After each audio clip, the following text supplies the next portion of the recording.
Bros and heroes. Gonna tell you about bros and heroes.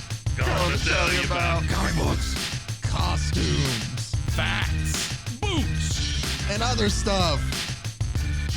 In this week's issue, Stray dogs.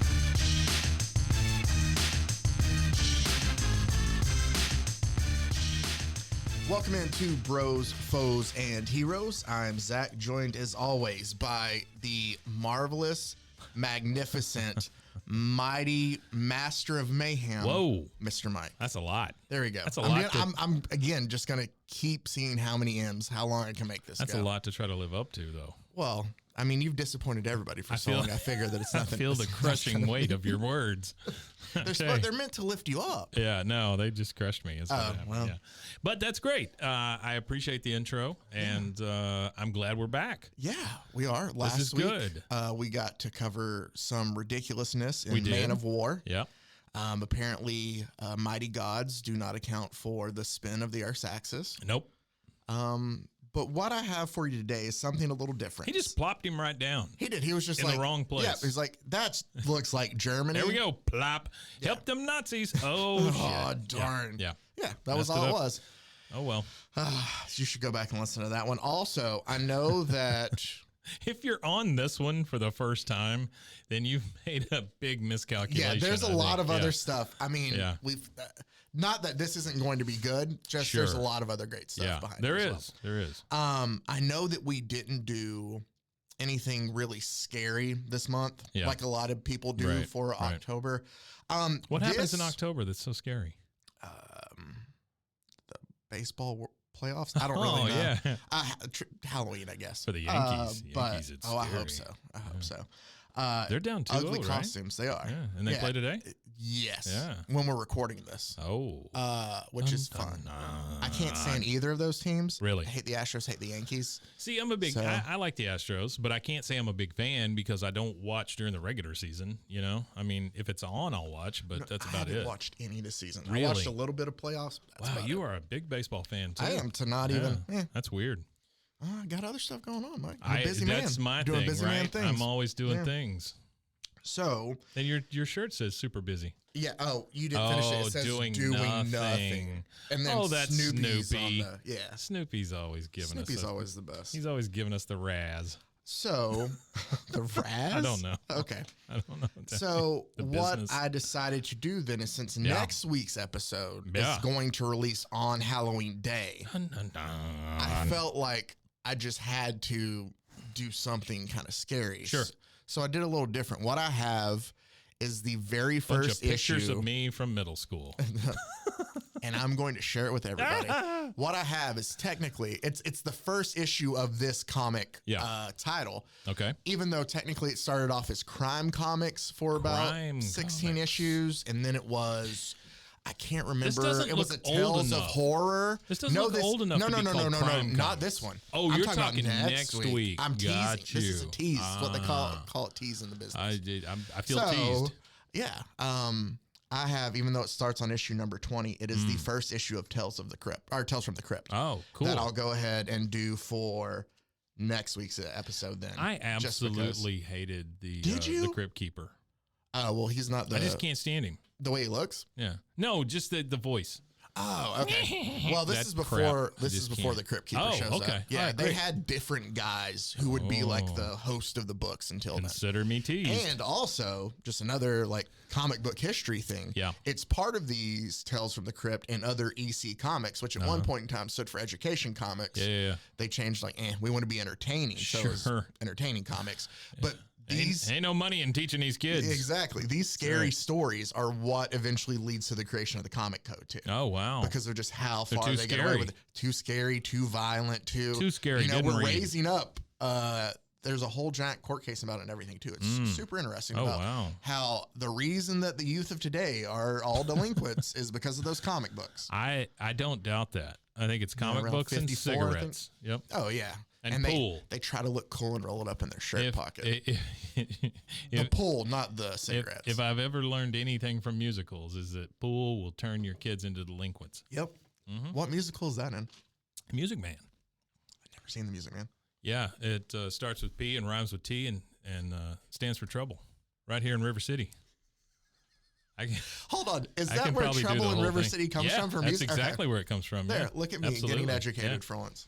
Yeah, that is my favorite musical.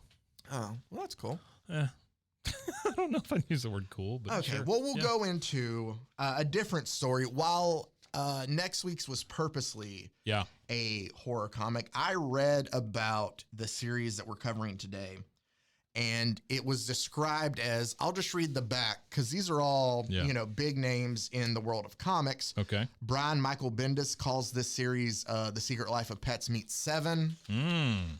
Let's see. Jason Aaron, it's Dark and Delightful. Where's the one I'm looking for? Here we go. Scott Snyder, who's one of my favorites. Loved his run on Batman. Okay. It's like Disney meets Psycho. So that is what we're getting into here with this. Wow. I decided to do it first, just like, this will be interesting to see. And I finished the whole series in one night. Like, it was actually really good. So this is going to be something we don't do a lot. And we're doing let's good talk about comics. good stuff. Wow. Yeah. So, obviously, Katie, bar the doors. Spoiler alerts if you want to read this yourself. But if not, and you want to enjoy a very good, a very inventive story in a way. Okay. Stray Dogs is great. And the beauty of it is the people, and I'm trying to make sure I have full names here. So the writer of it is Tony Flex. Artist is TRISH FORSTNER, who I know she did some work for Image on like My Little Pony. Maybe no, I can't remember what else. You're not really pulling me in. No, with the My Little Pony stuff here. But that's what I'm trying to tell you. Yeah. Is so like you'll look at the art and you'll be like, this is kind of cute. Yeah. But the story's great. Okay. So I'm all right. Colorist Brad nobody Simpson, in here layouts, gets a cutie Tone Writer, mark yes. or anything, right? Yeah, I don't. I just realized I don't know what a flatter is. Lauren Perry did that. Flatter. I misread it as a flatterer, and I thought that maybe she was just there around while they're working, be like, "Hey, that's a good looking page. Hey, that's some great dialogue." I thought it was a fluffer. different industry. Oh, okay. Or maybe they are in comics. I don't know. So that is weird if they are in comics. Hey, I see you've been sitting there for a while. Let me fluff that up for you. His neck pillow, right? Yeah, exactly. Sure. So our story begins. His neck pillow. With God a bless little, him if he's got a big neck pillow. Yeah, with a little dog here named Sophie. Yeah. Okay, little Chihuahua. It is very Disney looking. It is very Disney looking. Yeah. But not Pixar Disney, but Disney. Yes, Disney. Yeah. Not like 80s Black Cauldron though, like Disney. No.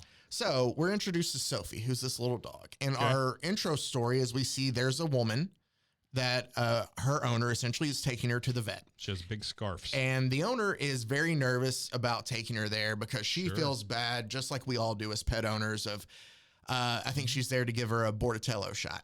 Okay. And she's like, I'm so afraid that my dog's going to be mad, at me for this. Like, yeah, sure. Exactly. Sure. All the fears we have. Well, you don't like to see your pet as suffer. Owners. Exactly. Yeah, but this does introduce something that's going to be important to the rest of the story. I love how the eyes are drawn very weakly. So that you can see that the dog is like in fear. Yeah. That's cool. It's little things like that that you'll be able to pick on. So that's probably what the flatter did. Exactly. The vet ends up telling the owner that, hey, while dogs can remember who their human is, where they sleep at night, more long-term stuff, their short-term memories aren't the best, really. Yeah. Like, it doesn't hold so well. Dogs are dumb. Well, yeah, so she won't remember this. Just, feel at ease. It says just give her a couple days and she won't remember a thing. And then we're presented with the outside of a house. Okay. Yeah. And we see inside this house. That's beautiful. Yeah. There's a bunch of stray dogs. It very much looks like Oliver and Company. It does look like Oliver and Company. Yeah. So right. There's 1, 2, 3, 4, 5, 6, 7, 8, 9, 10. So that's a total of dogs. 40. Yeah. And we see this van come up and obviously all the dogs are excited. So this whole story is from the dog's point of view. Right, gotcha. So we've yet to see a human's face. We have yet to see a human's face. Right. And I don't think you do till the very end. Yeah, you think Tom and Jerry, you think Oliver, any of those old stories where you don't see the humans, 101 Dalmatians. Yep, it's focused. Well, in 101 Dalmatians, you see their faces. Well, you see a lot. Yeah, like Roger plays on the piano. All right, thanks a lot. Yeah, okay, sorry. But we're then like they're excited to see their master come back, and it's obviously a man there, and we see his like camo boots, and he sets Sophie down. Oh, and all the dogs obviously come and attack her. New dog. Oh, just how dogs do whenever a new dog's presented. Lots of sniffing. Yeah. So this whole story, and again, I can keep it kind of, there's a lot of, some great writing in here too. It looks exactly like one of the dogs from. But it has a very Disney feel. Yeah. So while they're going through all this, this guy's name is Rusty. So Rusty is our like leader of he's the Pongo, if you will, of the group. Sure. Since we've talked about 101 Dalmatians. Sure. So Rusty is kind of like introducing. He's such a Pongo. Yeah, introducing Sophie to all the new dogs there. And she, for some reason, just still feels and seems very scared. Like you said, they draw her eyes that way. She's she's the smallest dog out of all of them too, really. But he shows her around the house, about backyard, and he tells her, hey, we can't go outside because of the fast cars. Master doesn't want us to get hit. Sure. And then we can go anywhere in the house but Master's room. It's off limits. All that, just basic, like, dogs showing new dog stuff. But she's still super scared and all this, doesn't feel like she belongs. Yeah. And she has an accident like most dogs would. Sure. Because she doesn't feel like she fits in. She's really worried. This is a new place. For some reason, she just doesn't feel like... There's a little puddle. Yeah, like everything's right in this new house that she is. She's just sitting there. Yeah, and Rusty tells her too, hey, I know it's hard at first. We've all been there, but... just relax. It's okay. You are safe now. And he's like, when you're ready, we're here for you. Like, he's a very understanding guy. They really want to work this out. But Sophie isn't ready yet. So she goes and she decides to curl up. At this point. Yeah, she goes back downstairs and decides to curl up underneath an end table. And she's by herself when the master comes back and says, there you are. Ask her if she's hungry, realizes that she doesn't have, just kind of any want to do anything. Maybe she's cold. Right. So he puts food down there for her, and then he goes and he finds a scarf, and he wraps her in the scarf, and she sniffs the scarf. Oh, no. And all of a sudden, she has a very worried look on her face. Then we have a flashback. Yeah. To the woman from the very first of her and the vet. Yeah. The flashback is of this master now using that red scarf to strangle her owner. Yeah. So, as she says, she remembers now. And she goes to immediately alert all of the other dogs. Master's a killer. Jesus, I had a woman. All of a sudden, didn't it? I had an owner. He broke in. This is what happened. None of the other dogs believe her. Yeah, because they're like, no, he feeds us. He takes care of us. This big old copper-looking guy. I can't remember his name. It's like Earl or something like that. He looks like a big old basset hound. Bloodhound. He's kind of like the big leader there, and he's like, oh, that's ridiculous. That would never happen.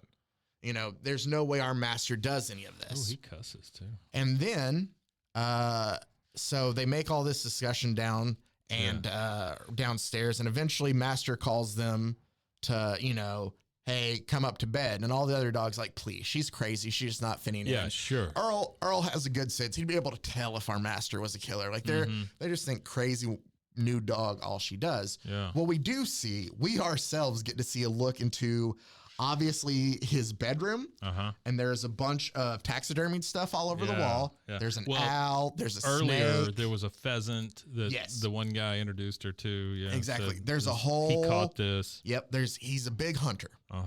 And he has a gun above his bed, and she is obviously still very panicked by the whole situation. Yeah, as well she should be. She goes off to kind of, sleep on her own, and she keeps having nightmares then while she sleeps, remembering what happened to her own. Right. Rusty basically tells and says, hey, listen, I just want to tell you, I do believe you, even if these others don't. So why don't we work together to figure out if Master really is a killer or what? And of course, they end on a joke, but Sophie goes, what's a killer? What are you talking about? Yeah. Just to play in the fact that dogs have short memories. Sure. So we've set the story here eventually is our main character, the main dog we were introduced to. Yeah. Has been taken from her owner, who was murdered by this new master of all these dogs. Yeah.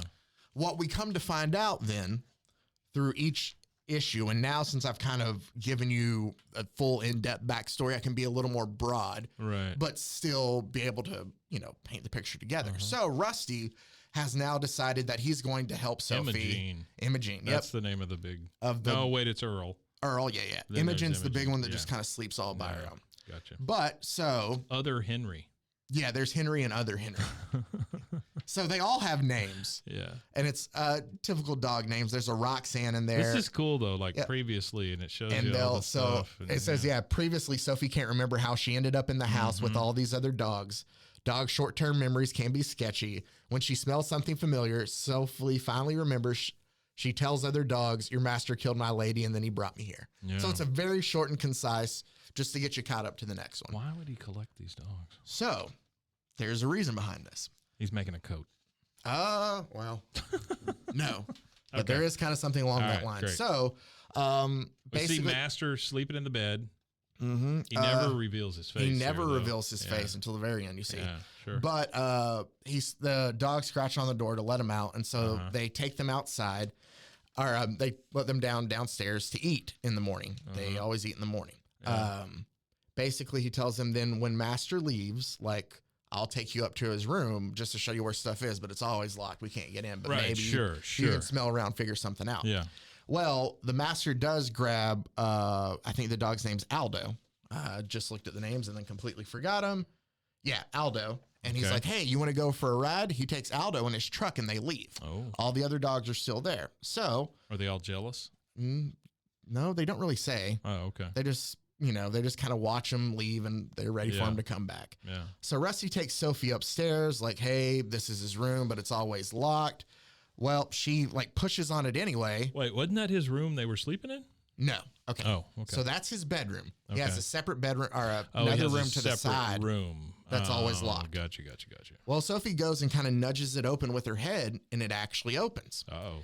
And when it does open, there are like mannequins Yeah. that make you look, or that you would be like, oh, okay, that would be in Buffalo Bill's room in Yeah. Silence of the Lambs. Yeah. It kind of has, He's got a lot of trophies. there's a lot of like women's clothing hanging Yeah. up on racks above there. It's just kind of dirty. There's duct tape, there's rope, all just strewn about. And the dogs are just kind of looking to see if they can find anything. They don't necessarily come across anything, but they just have a sense overall that something's not right You here. know, talking about duct tape and rope, I've always felt like they should investigate the Uline catalog. You know what I'm talking about? Yeah. That's all that is. It's serial killer supplies. Well, no, they have like storage bins and stuff. they too, got yeah. everything. They don't sell acid, but other than that, they've got that's all. everything. Yeah. Yeah. That's all you're missing from a Breaking You're a Bad. serial killer. That's your favorite catalog. Yeah. I never thought about It that. is the Uline catalog. But Home of serial killers. they get a general sense of Don't dread, sue me, Uline, please. and then they come across a coyote. Uh-oh. It scares them both, but they realize that It's stuffed. Yeah. Here's another great point though. And Sophie brings, did your master kill that dog? And Rusty's like, no, that's a coyote. Like there's a big kind of difference between it. Just adorable. Exactly. But he's just like, they're not dogs, they're wild animals. That's Yeah, why yada yada. Sure. Well, she's digging through stuff to try to find anything, and they can't. But Master comes home, Uh-oh. notices Rusty, says, hey, kind of to get him out of there. Yeah.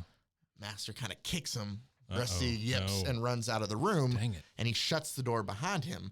Sophie is stuck in the room still. Because she's digging in a box. Yep. Yeah. He shuts the door behind her. She hides in the closet. Mm-hmm. Well, while she's hiding in the closet, she accidentally bumps into a box. It knocks it off and it alerts him.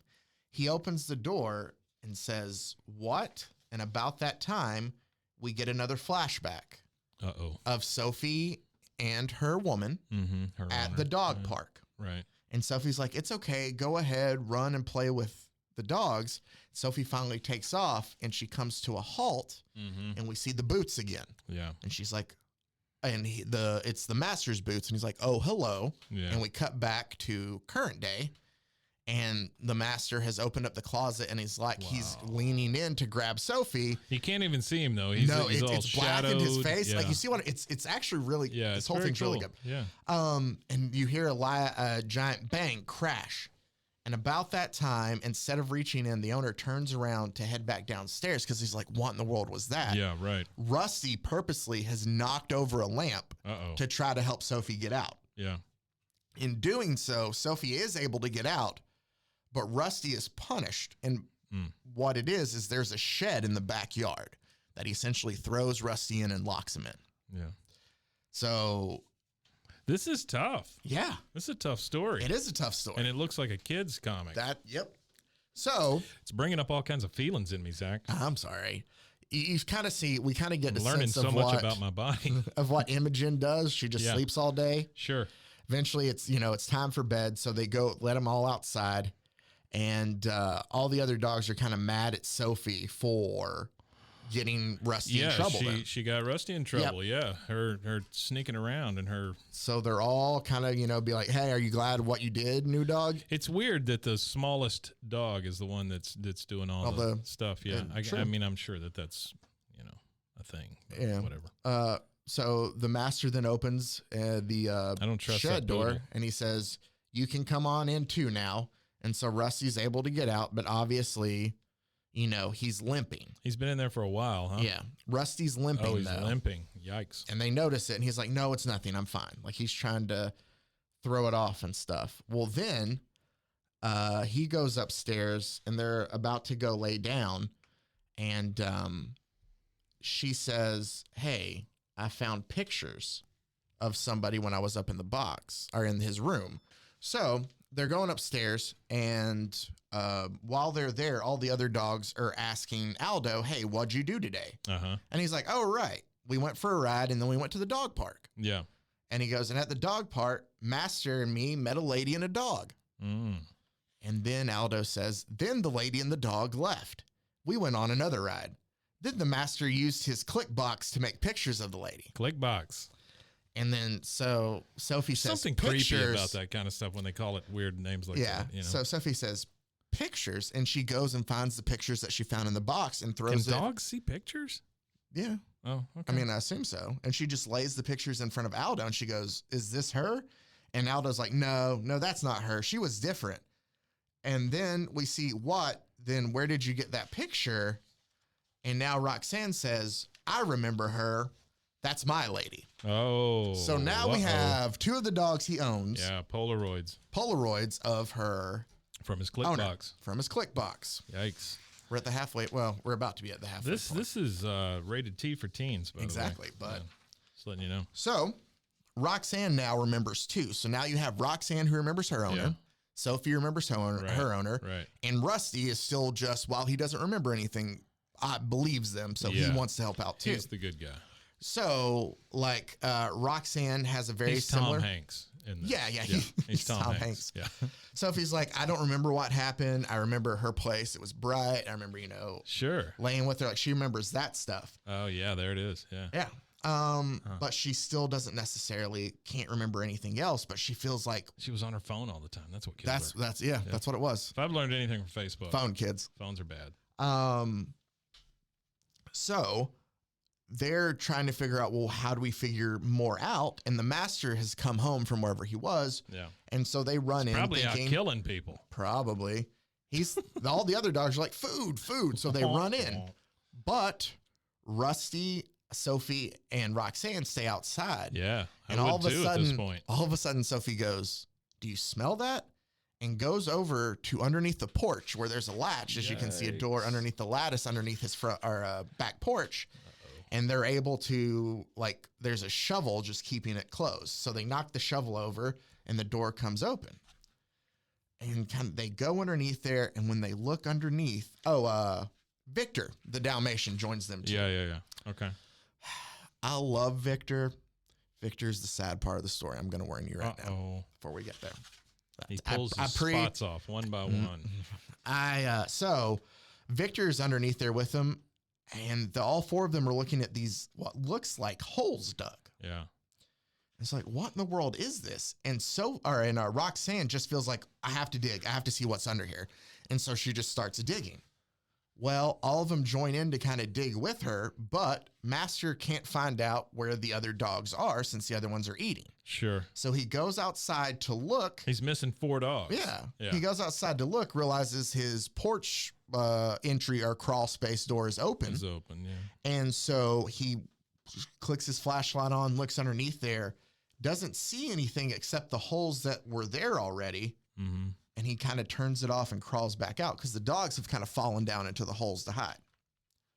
It is some very 101 Dalmatian stuff. It is very much so, yeah. But, but there's murder. So, so there's that. Yeah. So he kind of locks them back in. Like he puts the shovel back in place. Yeah. The other 3 dogs get out. Victor only has 1 arm. So he's stuck down there. What? So they have to help him out. When were you going to tell me he only has 1 arm? Well, I just introduced you to 1 out of Victor 4? like last. Yeah. No. He has 3. He's missing 1. He's missing 1. Okay. I was like, how the hell did he get there? He has 1. 1 leg. No, he's missing his front right paw. Oh, okay. Right. It's kind of, it's. Is it one of those little dog wheelchairs? Yeah, it's alluded to.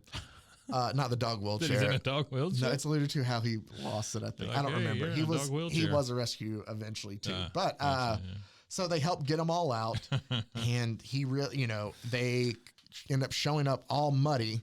Yeah. And he's just thinking that they played. The Master's like, oh, they just got, they're playing outside and stuff like that. Right. It's like, hey, I got to, give you guys a bath. He leaves, and Henry, not other Henry, goes, what the fuck? And it cuts it off because it's teen. Yeah, it's T for teen. And rated T for teen. So Roxanne tells them, we found what we think under the porch are like piles of dirt. And Sophie is just not, going to take it lightly at all. She's like, no, we found graves. Yeah. None of them believe them. Earl, again, is sticking up. He's like, those aren't graves. I would know if Master's doing anything. Roxanne does drop a piece of fabric, though, and says, I found this. And all of them kind of sniff it. And Sophie asks Roxanne, is that your lady? And Roxanne's like, no, I don't know who it is. Everybody sniffs, nobody realizes it. And then Victor walks over there, and he finally leans down and sniffs. And as you can see, Victor, too, has a horrified look on his face. Oh, no. Because what's happening is essentially they're finding it's recovering their short-term memory loss in a sense of being dogs. Right. And they're remembering all this. Sure. So we get a flashback to realize that Victor was in a house fire. And he tried to help his owner get out, but the injuries from it ended up taking his left leg. He was rescued by firefighters. Gotcha. And one of the female firefighters there decided to take care of him. And, he ended up becoming like the station house fire dog, but was also her dog too. Gotcha. And he loved being there until one day, obviously, he shows up, or we get a flashback of Master killing his woman, his owner. Wow. At the firehouse. Or not at the firehouse, at their home. Sorry. I get confused because she was a firefighter back at her house. And so Victor is able to remember essentially about his woman as well. And now we have 3 dogs who have all kind of been able to remember that they had owners before, but it was the Master who ultimately ended up killing them. I think that this is a great place for us to stop before we get to the, peak of the story. So let's go ahead and take a break for commercial, and we'll be right back after this.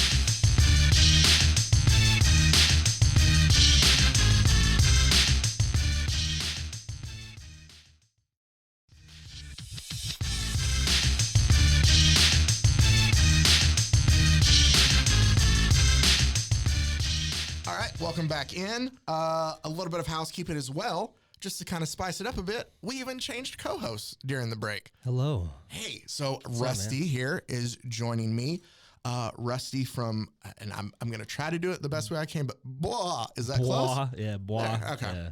Yeah. The King of the Hill Rewatch podcast, great podcast. Thank you, appreciate No it. problem. And if you haven't given it a shot, I recommend it as well. But Rusty is going to go ahead and fill in for Mike here the rest of the way for me. Alrighty. So, you were able to listen to the first part of this, so you kind of know where we're at. Yeah, I got most of it. Yeah. So we have just come to the fact now where Victor has essentially remembered that he had an owner as well. Him being a service dog in a way of working with the fire department has helped him out because he remembers emergency. I know what I need to do now. And he knocks the phone. This is the Pongo dog. Yeah, this is the Pongo dog. Yeah, he knocks the phone off the handle, and it has just a 911 button on the phone. So he pushes it to call 911. Well, while this is going on, big old Basset Hound Earl, who's kind of been the boss the whole time, realizes he's like, I can't believe they're doing this. He doesn't say anything. He just has an angry look on his face, and he kind of marches upstairs, and he whines. He looks pretty pissed. Yeah, and he whines and scratches on the master's door to get his attention. And the master comes out, and he essentially alerts the master to we see what the master sees, which is all the dogs surrounded by the phone just barking their heads off. There's a 911 operator who's like, 911 emergency, hello, hello. And so the dogs in their minds are like talking to him, just barking their heads off at it. Yeah, and all the 911 operator can hear is just barking dogs. Yeah, exactly.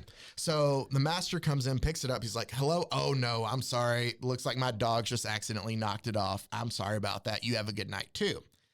Clicks, hangs up the phone, but also he notices down by the phone the piece of cloth that reminded Victor of his owner. He has it in his hand when he hangs up the phone. He grabs a leash and he leashes Victor and he takes him outside. And I went ahead to warn everybody that Victor is the sad part of the story. All the dogs rush outside to see or rush to the window to see what's going on. So they see Victor being taken outside. They run upstairs to try to get the best view possible. And poor Victor, he's like leaning into the master's leg. And Victor's like, Victor, or the master's like, Victor, no. And like kind of pushes him off. Oh, he walks him behind the shed, not to the shed, behind the shed. And then all of a sudden they're like, no, you're not supposed to. Oh no, guys. And then one of Henry comes in and he's yelling. And everybody's like, what? He's like, you guys, listen, remember that toy I had, the orange one? Well, I haven't been able to find it. And now I'm thinking it's, I'm sorry. This is the wrong part. Essentially, other Henry comes in and just interrupts him while they're trying to figure out what's going on. Yeah. Typical short-term memory dog. But, so it distracts them, but obviously they know that Victor's going back around the corner, and all we see is just a giant bang. Oh, no, we got an old Yeller scene. Yes. Oh, a giant bang behind the shed, and you just see like an explosion of gunfire behind there. Yeah, you can see the flash from the fire. And that's it. And just horrified looks on the dogs' faces in the window. Wow. That was also what I liked about this book. Is bring the way me in for this. Sorry. I think Mike knew, and he was like, I can't deal with it. I'll let Rusty deal with the sad part. Yeah, he couldn't handle the emotional stress of Pongo getting shot in the backyard, exactly. Man. Damn. But I love it is. But for it to be a teen book, I also love because there's nothing really like grotesque or anything gory about it, but it still elicits an emotion. Yeah, well, that's what's great about a lot of teen fiction is they give you dark thematic elements like that, so it does like kind of challenge a kid's emotions a little bit. Exactly. So you can still have it without it being so crazy. We are now to the point where obviously we have lost one. We are going to be, we have lost one of the dogs that remembers. We are left with Sophie and Roxanne, who for sure remember. The other dogs are still kind of on the fence, but obviously they just saw their master shoot Victor, so they know something's kind of weird. We get a flashback of a young Earl as a puppy, and the master's just feeding him treats, and that's all we see. That's an Earl dog. That is very much an Earl dog. So we flash forward back to current day where Master, because he's never given a name, so that they just always call him Master, so that's what I'm calling him. Master sitting at the table eating cereal, creepily looking at the pictures he's taking of people at the dog park. Oh, wow. While the other dogs just kind of sit there and watch him in horror. Earl's like, what? It's kind of maniacal. Yeah, Earl. It reminds me of 1 Hour Photo with Robin Williams. Yes, yeah, it's kind of a weird. It's just a very creepy. Yeah. Earl's basically telling like, what? This is what he always does. Just because he likes to look at pictures, that doesn't make him a murderer. Oh, like Earl is still just sticking up for him the whole time. Yeah, he is. He's oblivious. He is, and he's telling him, it doesn't make him a killer. Is that because he's a hound? The loyalty. Yeah, the hound exactly. Loyalty. He's the bloodhound. Kind of reminds me of Cooper in Fox and the Hound. Fox and the Hound. Yeah. They remember, hey, he hasn't fed us at all. you know, and they're arguing about not being, you know, being able to eat while Roxanne and Earl are like, how can you stick up with them? Also, in the background, though, while they're arguing amongst themselves, Master's like putting on some leather, like mechanic gloves. Yeah. He has like a duffel bag stuff over his shoulder. Like he's going to do something. There's a presence, yeah, for sure. And he just turns back around to him and like, be good, and leaves. So they're all stuck there. And essentially, Sophie calls out Earl for what he did. Earl kind of just is like, whatever. You guys believe what you want to. I know he's not a killer.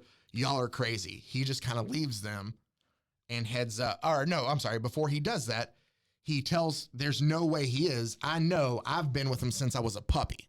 We saw the flashback at the beginning with him feeding him treats. He's like, I would know if he was a killer. I've been with him since he was a puppy. We see Imogen kind of move up for the first time. Every time you see her, she just sits there and just sits down. They think she's going to say something, but all she does is get up and go and takes a drink of water.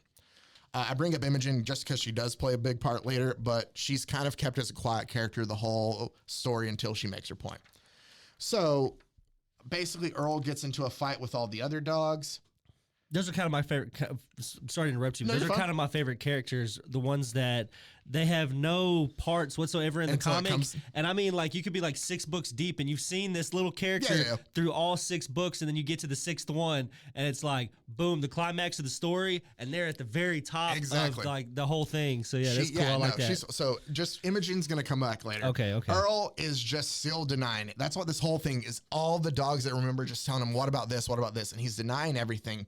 And then Rusty finally comes up and he's like, I remember too. I lived in a different place and I had a lady in the master, and he doesn't say, or he's like, he came and killed her. And so the other dogs are kind of looking at Rusty and like, well, if Rusty remembers, then maybe there is something, because Rusty has kind of been just like the leader of the group in a way. So even though Earl's been there the longest, Earl is the one that's most loyal to the master. Rusty is kind of like that Dodger from Oliver and Company. Yeah. Where he's like the leader of the dog pack. So since he's come out and said that, the other dogs kind of feel sorry for him, and they're like, oh, okay, maybe there is some credence. Earl still does not believe. He's like, no more talk, whatever. Yeah, he's not. Yeah, he's blindly just doing whatever. Just leaving. He's a bloodhound. And so finally, they say, or she goes, oh, all right, they decide that we got to run. And Earl's telling them, no, you can't do that. And Sophie goes, because you'll rat us out just like Victor. And then we find out that if you look at the end of, I had to go back and check just to show it. When he goes up and gets the master, Sophie does see. She follows she does. Earl up. Yes, so she does. she has seen. That's good continuity for the artist. Exactly. That's great continuity. And so this is done by some really big people, right? It's Scott Snyder. Right there. There you go. They had like all the bigs kind of leave little dust jacket quotes for it, which was really great. Yeah, that's awesome. So Sophie has eventually told the rest of the dogs that Earl is the reason why Victor got killed. Like, Earl ratted him out.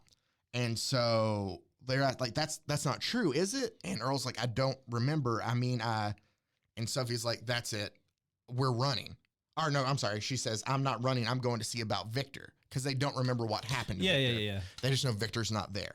So they all run outside, and Earl is staying inside, realizing like, oh, damn, maybe I did do something. Yeah. It's kind of just hit him that maybe it looks like it hit him. He's got that kind of droopy kind of look on his face, like maybe I caused something. Yeah. So they go out to the shed where Rusty was locked in earlier, and they smell all around it, but they can't, he's not talking. Like, Victor, and the dog's like, it smells like Victor. And then, so they're trying to figure out where he is. And they're like, right here. Wait, what's this? I'm telling you, that's Victor. And it's in a spot underneath the dirt. Ooh, so they're smelling a dead Victor. Yeah. And they're like, is it blood? And then Aldo's like, hold up. Wait, he's somewhere else too. Earl, who's watching them all do this, eventually comes out sulking, telling them like, he gave me treats. That's his line the whole time. Is like, I know, Master, he gave me treats, remembering to that first part, the throwback we got of when he was a puppy. Yeah. This is where we get Imogen. She just comes through and just barrels into him. Just kind of as a like wake-up call in a sense. Just stares him down, walks away. And she's the Rottweiler. Yeah, she's like a Rottweiler. She's a big old dog. Yeah, big dog. And then he sits down outside Master's door. And when he does, like I guess the force of him just kind of kicks the door open again of the room they weren't supposed to go into. Yeah. Well, so they can't figure out where Victor is. And finally, Aldo's like, he's in the shed. You have to look in the shed. Sophie decides, I'm going in. None of the others want to because they're scared. Yeah. Sophie goes in and looks, and they're like, Sophie, is he in there? Sophie, Victor, and then all of a sudden, she just comes out and says, run, with a giant exclamation point. Because the whole, it's gruesome, but the whole image is the room is, I don't understand like why it's like that, but the room is coated in blood. It looks like that way. There's a very red light. It's a very red lighting to the room. Yeah, there's a lot of like evil red lighting that we'll see, and I think they're going for it. And it's ominous coloration for the particular storyline we're in right now. Yes, sir. And so the dog's like, what is it? And she's just like, just run, please. Don't go look, just run. Like she's trying to save them. Get the hell out of here. But all of them are like, what are you talking about? And so they decide to go in and look. And as we see, oh my God, he has, just warning, in a sense, he has skinned Victor. Yeah, definitely. And what appears to be like skulls hanging up there too. Yeah, other dogs. Eyeless. And it's like the fur's still on its skulls too. So it's like eyeless furred skulls hanging from the ceiling. And so, but he has like chemicals all on his workbench, drills. It's like his own taxidermy shop in a sense. Axe. He's got even like pruning shears. Yeah, with blood or maybe on bolt cutters too. Yeah. Bolt cutters. Sorry. Oh no. So it's like just this awful workshop is what that shed has been. It's a Jeffrey Dahmer scene here. Yes, very much very so. esque. So they all decide to take off running because now they've all seen it and they're all losing their minds. Like, we have to run. We have to get out of here. Let's dig. We can dig. And Roxanne's like, no, the fence goes all the way down. Like, we're not going to be able to get out of the backyard. And then we flash back to Earl, and Earl budges open the master's like locked room. He sniffs it out. The other dogs are running in to try to go to the front door to get out. We're like mixing between all the dogs running for their lives and Earl kind of just snooping through the master's room. So they come to the front door. The front door's locked. There's no way for them to get out. And the master has shown back up. His truck is pulling back into the drive. So Rusty yells at all the other dogs to hide. Earl comes to this like storage locker. I don't know what else to call it. It's like a big, tall, it's like a metal locker, but almost like a school locker. Yeah. But like full length, like a full length one. Yeah. It's the double doors that open, kind of. I think I've seen like people store like tools and stuff, like tool sheds in a way. Or if you're hiding in Metal Gear Solid. Oh, there we go. That's a solid. Yes, that's what it is. Like the two, like you peek and you like peek out. Yeah. That's exactly what it reminds me of. Yes. Yeah, that's what it reminds me of. So Earl's sniffing around, and he has a memory again of the treat. But then we also see Earl with a shocked look on his face. Because it clicks, something registers. And then we get back a throwback to that memory we have of the first part of the book. And it's the master feeding puppy Earl treats. But when we get a full look of the room, there's a unicorn poster on the wall. I'm pretty sure that's not Master's. Oh, and not Master's. It's like a pink room and stuff. Yep. We and get there's like an award or something on the wall. We get the door unlocking. And he dumps the whole bag of treats out and he goes, okay, now here, and gives them all the treats. And what we're shown to is essentially, I guess it's supposed to be some like college apartment. She looks like a college age woman who's walked in yelling for help. And he immediately has her mouth covered and he's like trying to suffocate her while Earl's just eating treats. Yeah, he's just eating treats. And then he's a dog. Yeah, we see him riding with Master in the front seat back to his house. You know, I will applaud this maniacal guy with these dogs. He at least buckled him in. He did buckle the dog in. he thought to keep the dog safe. So, you know. Yeah. Might not be all bad. Yeah, no, he at least cared. He cared about Earl. So, and it's a van that he drives him out to his house, and he goes, "It's okay, Earl. It's okay. There's way too many windows on that van. You're safe now." And I want to notice something that's very interesting about the group of dogs here at the top. Okay. Do any of them look familiar at all? Not really. No.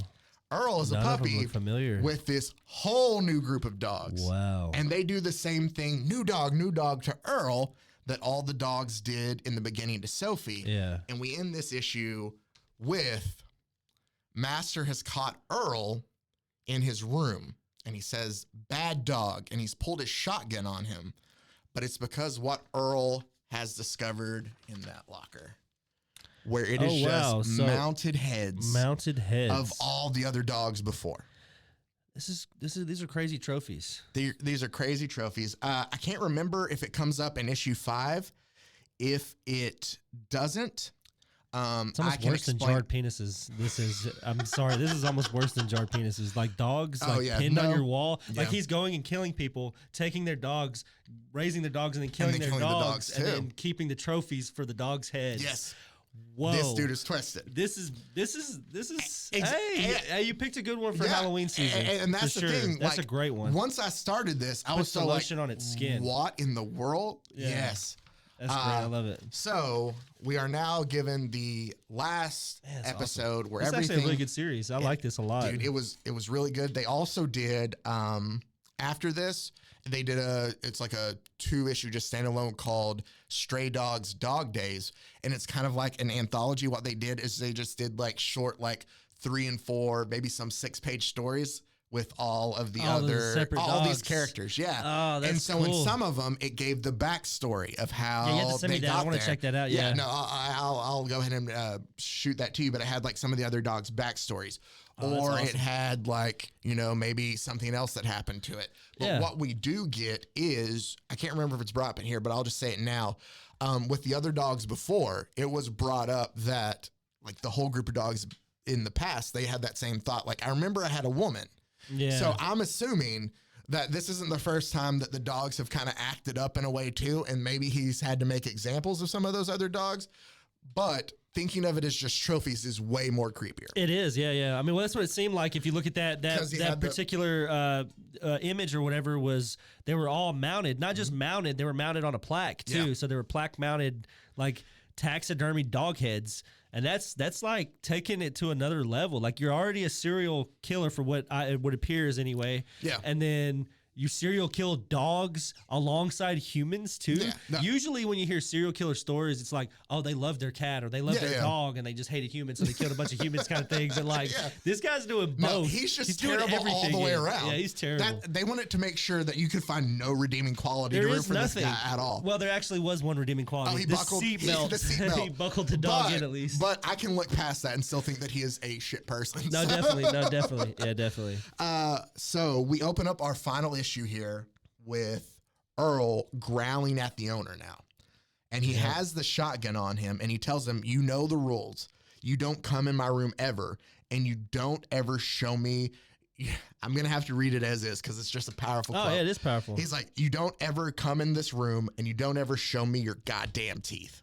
Yep. And he's like, come on, you're getting punished. And it's like a very stern and about that time, Earl goes nuts on turns into the hero, even though he was the villain before, and he straight up dives for the master. It's his redemption arc. It is. Yeah. And bites him right in the neck. We hear bang, another shot go off.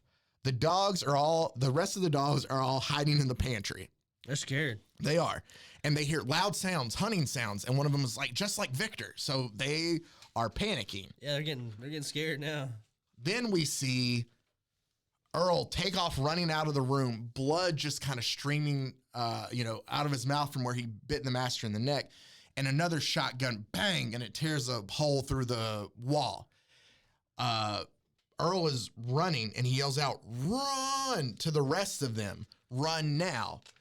So they're all taking, like, they see, like, what's happening. Slowly, like, what is going on? And they see Earl just, skidding down the road. Hauling ass down the stairs, telling him to run. Well, they don't know what to do, and Master is pulling 2 shells out to load them back into the shotgun again, and Big O Imogen comes through again, and that fierce Rottweiler through the back essentially just lunges at him and pushes him down the stairs. Like the force that she knocks him down the stairs, he's unable to load the gun. The shells fall, the gun falls, another shot goes off into the ceiling, and he kind of lands down at the bottom of the stairs with like a pool of blood from his head kind of just laying there. And they're like, is he? Wondering if he's dead. And they're like, we can't say to find out. And Earl says, like I said, run. The problem the first time they wanted to run, the front door was locked. Earl's not dealing with that this time. No, not at all. He takes off, jumps off the table, and jumps straight through the front door window to get out. Yeah, that's an awesome artist. I like that. That's so good. Badass. Yeah, so that's cool. From the person who did My Little Pony, who Mike wanted to go ahead and throw some diss at from the beginning. Oh, you can't diss that. That's great. No, that's great. The art in this is really good, and you he can't lands. Even diss My Little Pony art. It's really good art. And he lands with a thud, and like you said, it's the ultimate redemption arc in a way for Earl, because Earl is laying there. There are pieces of glass, and Earl can't move. Like they're all checking on him, like, "Hey, Earl," and he's like, "Just run, go." Sophie runs out and says, "Wait, I need to go get my lady's scarf." I don't know if it's because evidence in her mind or just something to remember. They're like, "Forget it, come on." She turns around and goes back to grab it. Master wakes up, kicks open the front door, and he's kind of walking out with a hand on his arm, covering the bite that he has. Yeah. And he has the shotgun in one hand, and the dogs are running, and he's shooting at the dogs. He hits Sophie. He hits Roxanne kind of a little in the back. It grazes her, and she tells him to keep running, that she's fine. But we run into the problem that they all had. It was the fast cars that they said, "Hey, we can't go out in the front because of all the fast cars. And they're like, "There's no way we can get through. Like, nobody's going to stop."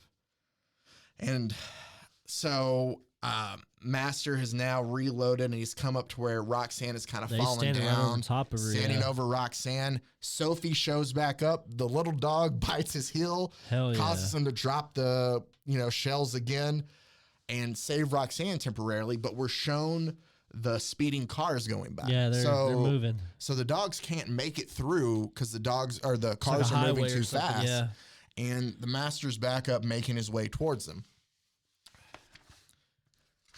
So the dogs realize this and say, "You can kind of tell when I'm saving Yeah, stuff no, you're up good. here." Save it. No, save it. So the dogs say, "We can't get across if they don't stop." And Rusty's like, "How in the world do we make them stop?" And about that time, we see Master has like knocked Sophie off and has kind of like kicked her out of the way. And they all turn and look at that. And Earl sees that, and Earl's eyes kind of water over a bit. And Earl decides to take matters into his own hand. And Earl walks out in front of traffic to get the cars to stop. Oh, nah, poor Earl. So yeah, it's donezo for Earl. It is. As you can see, it's a multi-car wreck. It's Earl's going through the Earl's air. Like 50 feet up. But you want to talk about, for 4 issues, a dog who just denied, and is the villain. And in this one, like I said, it's his redemption arc. He really proved it. He bit the Master's neck. He caused it all to begin with. He broke through the glass door to get him out, or the glass window, and then now he stopped the cars. Like literally stopped traffic with himself. That's crazy. And the good news is, though, is he's laying there. I'm sorry, I ruined a little bit. No, you didn't. His eyes. His eyes I'm just like inferring. fuzzy. Yeah, I'm just inferring. And it says, "Is he?" And they're like, "Oh no, Earl!" Like his eyes open where he can see the dogs, and the other ones run to him. And Sophie goes, "Earl, why did you?" And Earl, just bloody eye with a smile on his face, just beaten up, says, "I remembered." Damn. And then he just goes. Damn. And Earl is gone. Damn, Earl. Rest in peace. All the dogs begin to howl, obviously, in sadness as they're standing around, just around. Imagine being the EMT worker that pulls up on that scene. Earl's body. Well, so a woman who's part of the crash kind of, "Hello, I can't find my phone. Can someone call 911? And she's stumbling, and she sees like Master standing there with his hand on his neck holding the gun. And she's like, "Sir?" And the dogs are yelling at her, "No, don't go near him. Don't go near him." And she's like, "Sir, can you hear me? Are you okay?" "Sir." And she's still just kind of looking at him. And all of a sudden, he goes to kind of like wave. It's the first time we see his face all comic long. Wow. Yeah, that is the first time we see his face. And we go to wave, and it just shows how blood is still just oozing out of hit his carotid artery. Yeah, where Earl had bit him. And he collapses on the ground, dead. Damn. So Earl's, is he did it all. Sacrificed himself for the good of the crowd. Yep. I like that. And was able to. I had to get a tattoo of Earl now. Rest in peace, Earl. And so the dogs kind of stand there in shock that he's gone, and it switches from day to night, and like the police and EMT have shown up and stuff. And you see the dogs, they're kind of sad around because that's the animal control bag for Earl. So they're kind of standing around about it. And they're all like barking at the cops like, hey, can somebody get the cops are like, hey, can somebody get animal control to handle these dogs? Because they're all barking at the cops trying to get their attention. Thankfully, there is a police canine who asks them, is there anything or is there something I can? And they all go, yes, in the house, there's a room upstairs. And and they all just start telling the police dog everything they've figured out. And Sophie says, there's people buried under the porch. And like the canine just takes off running to the point where like the cop's like, whoa, champ. And he's like, porch in the backyard. And he's like, stops. And he's like, are you okay? And they're like, we'll be fine. Yeah, we're okay. So the dog takes him to the back and you see a cop go, hey, sheriff, you better come take a look at this. And what we then get is just a yeah, okay. And we fast forward to it's fall now. I don't necessarily know what time it was before, but it's obviously fall here. And Sophie is at a park playing, just having a blast. Yeah, she's moving. And she dives into a pool, by a pile of leaves and lands on Rusty. And they're playing, and all of a sudden Rusty says, I feel like I know you. And you see like two like couples talking in the back, and they're talking about, don't worry, he's good with other dogs. He's super chill. And they're playing together, and the other couple's like, oh, good. I wish she was chill. She's holy terror. Look at her, completely fearless, which is the arc then from the beginning of her being a super scared dog to her being tiny and fearless now. But they're sitting there just playing together, having the best time, and their owners are just talking about what great dogs they are and stuff. And they're like, they said he's between like 6 and 9 years old, but we don't know for sure. You know, oh, she's a rescue. Oh, mine's a rescue too. Oh, and they get ready to leave. And they're like, all right, time to go. Did you make a new best friend? Is he your boyfriend? Like just talking to Sophie. Yeah. And she's just sitting there staring. And then they go, come on, Trudy, let's go home. You want to go? And she runs up beside them to leave. She has been adopted by obviously a new couple, Trudy, been renamed Trudy. But so all of the dogs have found new homes. And that is the end of that. I will add just a little bit of finality to it in those Dog Days stories. One of the very last story is about Victor, who was the one that got the Dalmatian. Yeah, he got and he and his owner of how like he was rescued and stuff, and she made him like the firehouse dog. Yeah. And it was like her having a conversation with one of the other firefighters because Victor would always go to him to like give him attention. And the guy was like, why do you know why they use Dalmatians as firehouse dogs? Yeah, neither do I. Oh, I thought you were going to tell me. I thought you were going to tell me. I mean, no, I didn't. I was like, oh, okay, what? No. But like, so Victor always goes up to this other firefighter who wants nothing to do with him. But obviously Victor's just a very loving dog. And she's like, come on, he loves you. Like he's a part of our family, like all of us kind of thing. And it's like, he eventually like kind of like, and then ends up liking the dog and stuff, but we're cut to like a funeral for Victor's owner. Oh, okay. And it's the firefighter she was talking to basically giving the eulogy. And he's talking about how great she was and how great actually like kind of Victor was and stuff too. Yeah. And then he says, I assume there's some, just because of the way it was, some kind of like firefighter thing that they say at funerals sometimes because it seemed very appropriate for what it was. But we get a flash to the house that they're staying in at the end. There's like memorials all outside in front of it for the victims that they end up finding bodies for there. Oh. And so the two firefighters are there. Yeah. And it shows them and they're drinking, just standing by their truck watching as the house is in flames. That they basically decided it's hurt enough people and they light the house on fire. A controlled burn. Yep. Well, I do know that in some places, major cities, maybe they do this for training. They'll take abandoned buildings and catch them on fire just to train. So I know they do that. Yeah. So that might have been that similar. Well, this one, it just shows like her two partners. Like they've just taken burning it to the ground. They've just taken it upon themselves to burn it to the ground. Yeah, they did it on themselves. Yeah. And so the story, in honor of the dog. Yeah, in honor of the dog and their and everybody else. Yeah. And so it's that's just cool. an appropriate That's end. real cool for continuity. Yeah, that's real cool. An appropriate end. The last story is the house kind of burnt to rubble. Yeah. And all the memorials for like the victims and stuff in front of it. That's a really good series. That's one of the better. That's one of the best ones that y'all have had in a little while. No, it was like really good. Like I always like y'all's episodes because it's one of the ones I listen to. But this one right here, man, this was really good. That was a good choice for like Halloween too. I thought so. It's a good thriller. It's not like super spooky, but man, it's definitely a thriller. Well, and sometimes like Silence of the Lambs, I think is a great movie to watch during Halloween. Yeah, some of it's are kind of, but it's more than anything, it's a great thriller. Yeah, for sure. And I think to me, I think the unknown is scarier than the things you can see. Some movies where you have all these crazy monsters and stuff like that, they don't really bother me. Yeah. Signs was eerie to my core just because of that one scene where that thing just shoots across the screen. That's the only time you really get to see it until the end of the movie.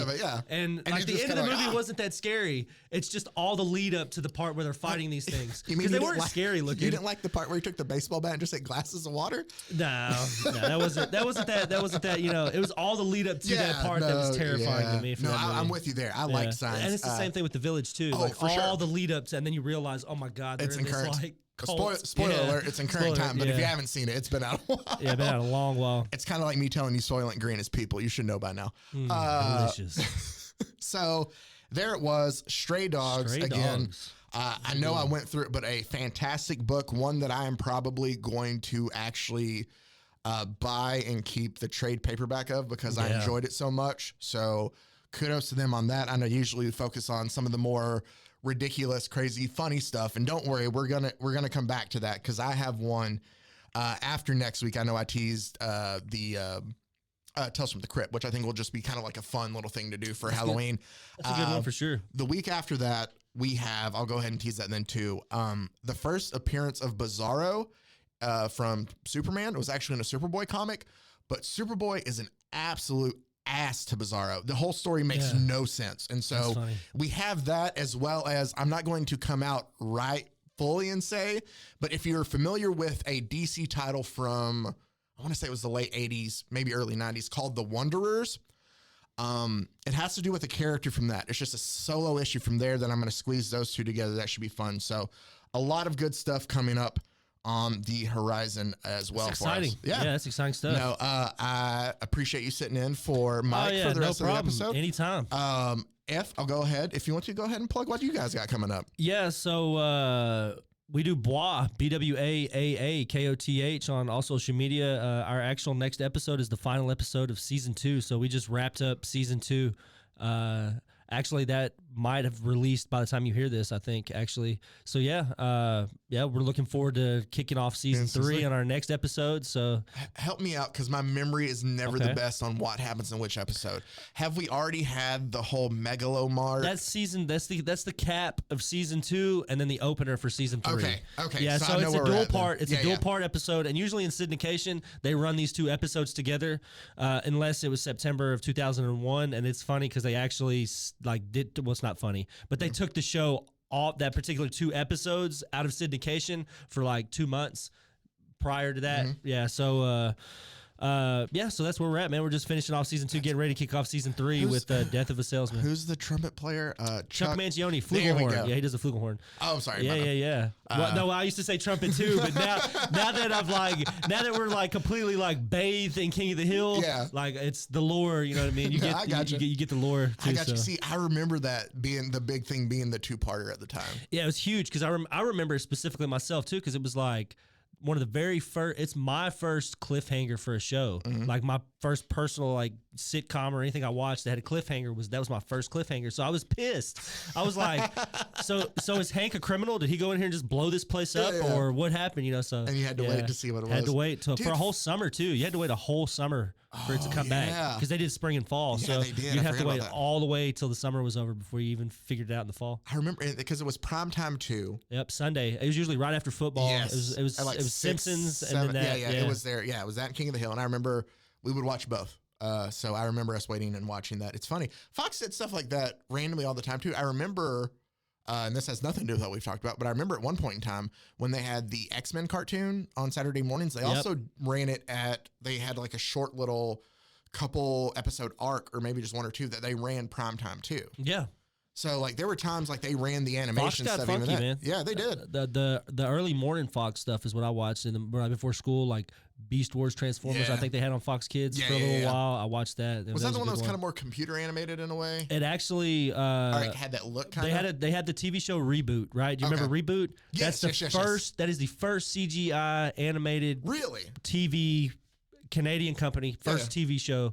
And then Beast Wars Transformers was number 2. Okay. So that's like the first CGI you get on like kids television. Yeah, I think I remember the rat always kind of looked weird on that one. Yeah, the rat. Yeah, I liked him. I always liked the pterodactyl when it transformed. Terrorize! It was always my favorite, my favorite transform. Was he a Decepticon in that? Yeah, he was a Decepticon. Okay. He would scream, "Terrorize!" and then he would just do his thing. And then the head of the pterodactyl would be like one arm, and then he would like a sword in the other arm. You know, dude, it was. I got to go back and revisit Beast Wars. Hey, you should. I have as an adult. Not gonna lie. I went back and watched the entire series. I do that a lot. I can't tell you how many times I've booted up HBO Max just to watch Batman the Animated Series and stuff. I did it with the Tick recently. The Tick is we were great talking too. about that on one of our episodes of King of the Hill here recently. We were talking about the Tick. We talked about the Tick last week too. Oh, y'all did? Yeah. It must have been on his mind.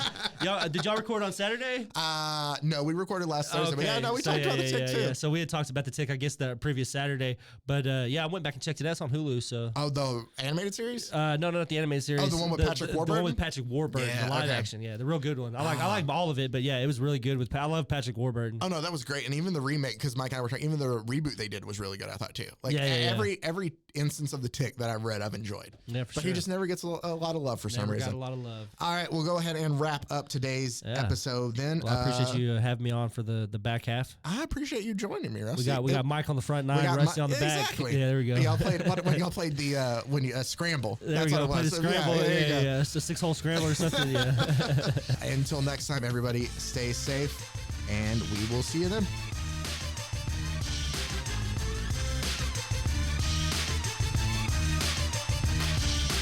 Frozen heroes. Gonna tell you about frozen heroes. Gonna tell you about.